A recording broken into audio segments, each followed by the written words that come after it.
अब हम आपको आपके काम की खबर बताते हैं। आज से बैंक, निवेश और पेंशन से जुड़े कई नियम बदल गए हैं। इसलिए अगर आपको अब तक इनके बारे में नहीं पता है तो आप जल्दी से इन्हें नोट कर सकते हैं। पहली बात, आज से 3 बैंकों की चेकबुक बेकार हो गई है, क्योंकि इन बैंकों को दूसरे बैंकों के साथ मर्ज यानी विलय कर दिया गया है। इन 3 बैंकों में oriental bank of commerce, Allahabad bank और यूनाइटेड बैंक ऑफ इंडिया है।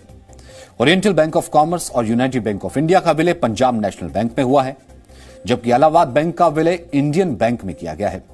इसलिए अगर आपका खाता भी इन बैंकों में है तो अब आपको नई चेकबुक बनवानी होगी। दूसरी बात, आज से ऑटो डेबिट के नए नियम लागू हो गए हैं।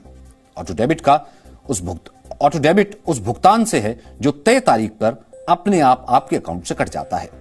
नए नियम के तहत अब बैंकों और अन्य वित्तीय संस्थानों को हर बार 5,000 रुपए से ज्यादा के बिल पेमेंट के लिए ग्राहकों से मंजूरी लेनी होगी।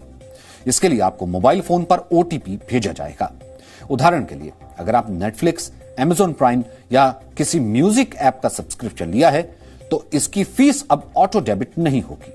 अगर बिल पेमेंट 5,000 से कम हुई तो बैंक आपको 24 घंटे पहले एक मैसेज भेजेगा, जिसे देखने के बाद आप चाहें तो इस पेमेंट को कैंसिल भी कर सकते हैं।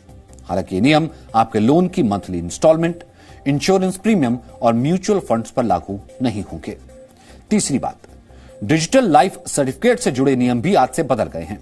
अब देश के सभी बुजुर्ग पेंशन भोगी जिनकी उम्र 80 साल या उससे ज्यादा है, वो देश के सभी प्रधान कार्यालयों के जीवन प्रमाण केंद्र में डिजिटल जीवन प्रमाण पत्र जमा कर सकते हैं।